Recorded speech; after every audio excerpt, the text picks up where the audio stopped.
Өте дәмді, жүп-жұмсақ кекс дайындаймыз.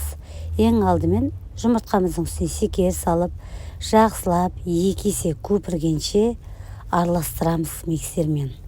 Үстіне ванилин, сүт және сұйық май құйып, тағы жақсылап араластырамыз.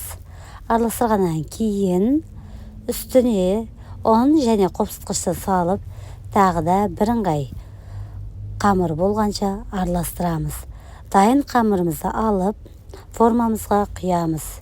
Менде дайын 22 диаметрлік кекстің формасы болмағасын, үстіне 24 формаға кесе төңкеріп, осылай пісіріп алдым. 160 градуста 35-40 минут шамасында пісіреміз. Кексіміз әбден піскеннен кейін суытып барып, формасынан шешеміз. Осымен кексіміз дайын. Ас болсын.